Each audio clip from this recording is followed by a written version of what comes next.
சரி, எனக்கு எங்க இருந்து அடிக்கிறானுன்னு தெரியல, ஆனா அடிக்கிறானுன்னு மட்டும் தெரியும். நான் நேர்மையா இருக்கேன், நியாயமா இருக்கேன். ரஞ்சித் நான் தான் படம் எடுத்திருக்கேன். என் கார்டு தான் டைட்டில் வருது. தன்னுடைய பெயர் சொல்ல விரும்பாதவங்க, என்னை எதிர்க்க முடியாதவங்க, ஏதாவது ஒரு மறைமுகமாக ஏதோ ஒரு பின்புலத்துல, அதாவது சொல்லுவாங்க இல்லைங்களா, முதுகுல குத்துறது, அதை போன்ற செயல்கள் செஞ்சுட்டு இருக்கிறாங்க. இப்ப சின்ன படங்கள்ல வெளியிட முடியாம ரொம்ப திக்குமுக்காவாங்க. நீங்களும் இந்த இதில் பாதிக்கப்பட்டீங்க. என்ன சொல்ல தயாரிப்பாளர்களுக்கு என்ன சொல்ல விரும்புறீங்க? இந்த சம்பவத்தில் ஈடுபட்டவங்களுக்கு என்ன சொல்ல இல்ல, கண்டிப்பா ஒரு ஸ்ட்ரீம் லைன் வேணும். ஒரு ஸ்ட்ரீம் லைன் வேணும். என்னுடைய பேக்கெட்ல ஒரு பேக்கெட் தான் இருக்குன்னா நான் அதுக்குள்ள வெயிட் தான் நான் எடுத்துக்க முடியும். அது இல்லாம நிறைய படங்கள் ஒரு வாரத்தில் ரிலீஸ் ஆகுது, நிறைய அதிக படங்கள் ரிலீஸ் ஆகுதுங்கிற ஒரு ஸ்ட்ரீம் லைன் வேணும். தயாரிப்பாளர் சங்கத்திலையும் இது கட்டாயமா ஒரு முடிவு எடுக்கணும். இல்லைன்னா பாவம் எத்தனையோ படங்கள் அது வேஸ்டா போயிடும், விரையாம போயிடும். விஷால் படமே பாத்தீங்கன்னா தேட்டர் கிடைக்காம ரொம்ப கஷ்டப்பட்டாரு. அவர் வந்து அரசியல் தலையீடு இருக்கு, உதயநிதி வந்து நீங்க தலையிடாதீங்கன்னு சொன்னாரு.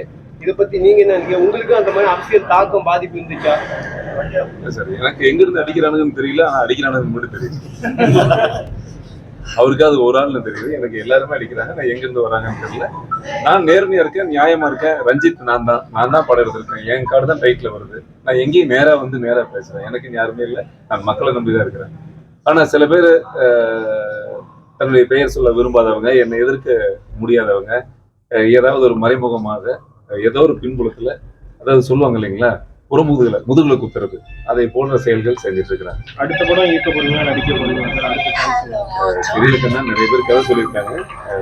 பைபிளுக்கு நடிக்கணும்னு ஆசை, பட் இயக்க வாய்ப்பு கிடைச்சா அதுவும் நான் பண்ணுவேன். ஒன்றும் வச்சோடனே அது ஒரு சாதிக்கணும், அப்படி அந்த மாதிரி அதாவது என்னை பற்றி ஏதாவது ஒரு வன்மங்கள் கற்பிக்கணும் இல்லையா, ஏதாவது ஒன்று சொல்லி என்ன ஒரு எல்லாரும் மற்ற சமூகத்தினர் வந்து என்னை புறக்கணிக்க வைக்கணும். அவங்களுடைய மிகப்பெரிய வெற்றியை என்ன ஒரு சிறிய டப்பிக்குள்ள அடைக்கிறது தான் அவங்களுடைய மிகப்பெரிய எண்ணங்கள். ஸோ அது மக்களுக்கு தெரியும். அப்படிதான் 100 படம் நடிச்சிருக்கேன், நிறைய படம் நடிச்சிருக்கேன், எத்தனையோ படம் பண்ணியிருக்கேன். இப்போ கூட நான் தொலைக்காட்சி சீரியல் பாகியலட்சுமி நடிச்சிட்டு இருக்கிறேன். நிறைய தாய்மார்கள் என்னை பார்க்குறாங்க.